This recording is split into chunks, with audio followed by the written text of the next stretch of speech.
Fear and Hunger didn't just scare me, it broke me. Not because of a jumpscare, but because this game looked me in the eyes and said, "You're not the hero here, you're just meat." And the worst part, I loved it so much. I started making my own horror JRPG because of it. Hey, I'm Ra Oscura, and I'm making a 2D horror JRPG on my own. I grew up obsessed with weird RPG Maker horror games like Jumeniki, Ao Oni, Eevee, all that stuff. When I was a kid, those games completely rewired my brain. Earlier this year, I got hit by nostalgia and started watching videos about those old RPGs, and in the middle of that rabbit hole, I kept seeing one name to pop up: Fear and Hunger. I thought it was just another dark RPG, and then I played it. That's where everything went wrong. At first it felt familiar, top down, grim atmosphere, weird world building.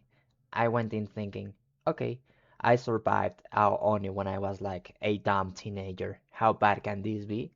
10 minutes later, I'm starving, bleeding, and missing a limb. That's when I realized this wasn't just RPG Maker horror, but edgier. This game genuinely hates you. What really got me wasn't only the gore, it was the systems. You're not just managing HP, you're juggling between hunger, mind, limb damage, and the constant fear that one random encounter can ruin your entire run. Losing a limb isn't a funny debuff, it's congrats. Your build is ruined unless you find a miracle. Saves are limited, mercy is optional, and the game usually says no.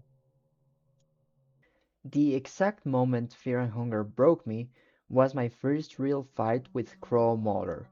I go in thinking, okay, I've seen people talk about this guy, he's scary but I'll figure it out. I pick a target, take my turn, and before I can even really process what's happening, he just one-shots me. Clean decapitation, my head gone in one swing. No long cutscenes, no dramatic speech, just you misplayed, you die. That was the first time I just stared at the screen like, what the hell did I just sign up for? Honestly, that should have been the moment I uninstalled. Any normal person would have said, yeah, okay, I'm done, next game. But instead, I couldn't stop thinking about it. Not because of the difficulty, not because of the brutality, but because of the lore. Fear and Hunger does something most games never dare to attempt. It hides an entire universe in places you're not even supposed to look. Every cryptic line, every weird NPC, every strange symbol on a wall, it all feels like a piece of a puzzle that no one fully understands. The characters aren't just scary, they feel like fragments of a mythology you're slowly uncovering. The world isn't just dark, it feels ancient, wounded, and full of secrets. I was obsessed with figuring out who these beings were, what happened before I arrived, and why every corridor felt like it remembered something I didn't. That mystery, that sense that the story keeps going even when you stop playing, that's what stayed with me way longer than any jumpscare ever could. So of course, instead of touching grass, I doubled down. I finished Fear and Hunger 1, then went straight into Fear and Hunger 2.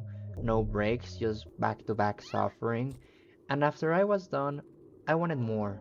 More games that felt this hostile, this tense, this miserable in a good way. I started looking around and I noticed the community had basically created a new label for this style, which is like these Funger like or Fear and Hunger like games. But there was a problem. There weren't really any actual Funger games. People loved the idea, but there was almost nothing to play. So at some point my brain just went, fine, if no one else is making one, I'll make my own. That's how I ended up working on Nimaat, my own little 2D horror JRPG love letter to that style, but in a completely different setting. There are few things I shamelessly stole in spirit from Fear and Hunger, like the limb targeting and dismemberment. You can focus arms, legs, head, torso. Destroying parts changes how enemies fight and they don't just die from some generic HP bar. Mind insanity and punishment. If you stay too long in the dark, your mind slips. Some items and companions can help, but everything has a cost. High risk encounters. I want every fight to feel like it matters, not like safe grinding. But I didn't want to make Fear and Hunger but in Egypt, so I changed a lot of things, like a super dynamic camera that swings around, uses low angles, and does dramatic cuts during attacks, a heavy focus on environmental storytelling, a moral system where you'll run into moments where you can make an immoral choice for personal gain, and if your morality drops, it actually affects gameplay and events.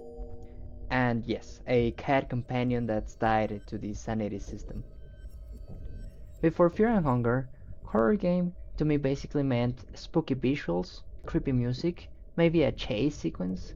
Now I think the scariest part is when the rules of the game are against you, when saving is a risk, when healing is a luxury, when every step feels like signing a contract with something you don't fully understand. That's the feeling I'm chasing with Nimaat, not copying Fear and Hunger story, but trying to bottle that same sick, anxious excitement of I really shouldn't jump into that filthy hole, but I'm going anyway. Fear and Hunger wasn't just unsettling, it made me obsessed with hidden lore, with the details, with a world that feels alive. That obsession is what drove me to start my own horror JRPG. I'd really like to hear your stories too. What was your breaking point in Fear and Hunger? The Crow Mauler? A coin flip? Losing a limb? Or something worse? And honestly, thank you.